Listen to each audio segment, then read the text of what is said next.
Okay, continuing with past lives and how they are affecting our life today. Rebecca? Yeah, so past lives absolutely do affect our lives today, whether you believe in it or not. You can believe in gravity, you're still going to fall and hurt yourself when you jump off that building or whatever. So just because you don't believe in something doesn't mean it's not at work. So what I noticed about past lives is it was ruining relationships, romantic relationships, different things of that sort.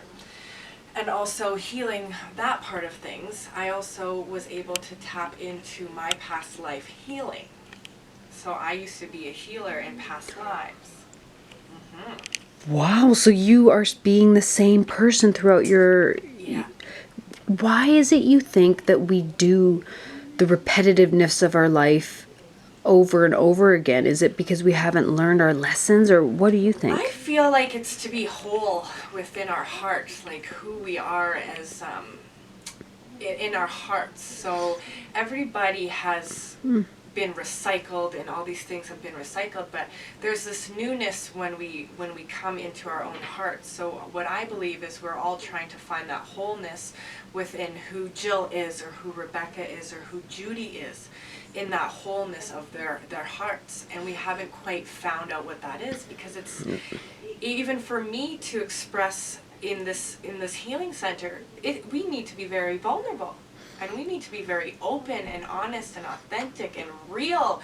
And people call that creepy and weird. And that's what it's going to take. It's going to take something for you to put your heart on the line. And usually that's family for people when they've, doing interventions or something. And that's what it takes, is something drastic for people to change their life. But I think that's just what it is and how things work anyway. No one just wakes up every day thinking like everything's perfect. We all have to go through the pain to experience the good. We'll remember different things. Like I remembered I was healing with the bird flu.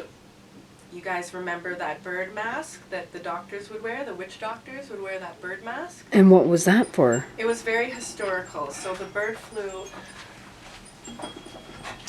Oh, hi, welcome. That's okay. These are some clients.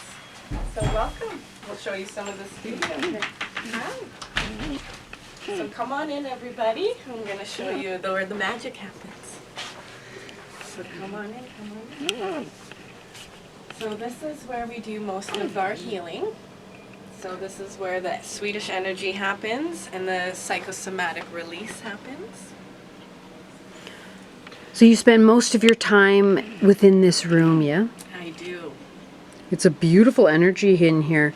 Your crystals that I see, I'm seeing a lot more of people wanting to connect with the earth. And I think crystals are the beginning of all that. Is that correct? Absolutely. Crystals are very alive and active, and they kind of have their own sense of selves as the individuals as they are. So I had worked with crystals when my sister was still alive, and she was really into them, and that's where I started kind of being curious with all that. And I was in a crystal store, and it was almost as if these crystals were jumping off the table, and I thought, oh my God, I got to get out of here. These crystals are literally talking to me.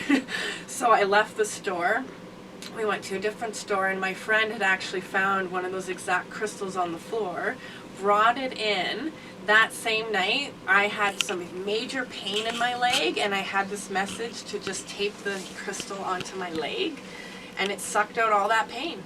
So these crystals are here to do a job, but just like we're here to do a job. Wow.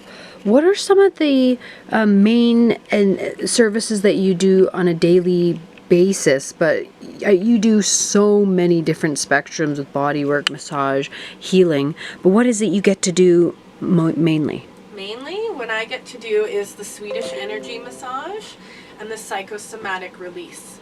So Swedish energy massage is taking familiar techniques that have been worked with for a long time, and people who have enjoyed the traditional massage feel, they get to still enjoy that, and adding the new technique, which is the energy, which we work a little bit more organically and slowly with the body. So if someone has some huge pain or blockage in their wrist, I'm not going to go in and force things and push the tissue to do something that it's not ready to do.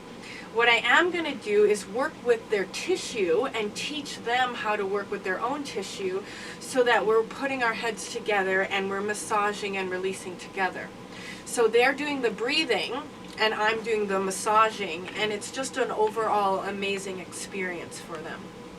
So you are taking on a lot of energy while helping other people's energy. How is it that you handle that for yourself? Yeah, so I used to take on a lot of energy. Now I merely just communicate with it. So over the years, I've learned how to manipulate energy, work with energy, recognize it, discover it, repel it, different things in different forms. So I used to take on a lot of it, and that became very heavy. I got sick from it, you know, and I could only do a couple clients here and there, and then I had to sage, and I had to wash my hands under cold water, and which I still do, these precautions. But now I use it to communicate with.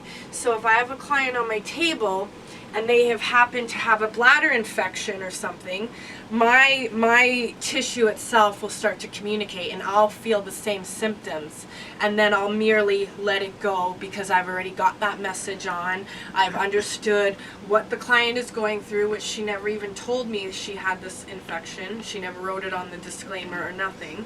So that's my form of communication.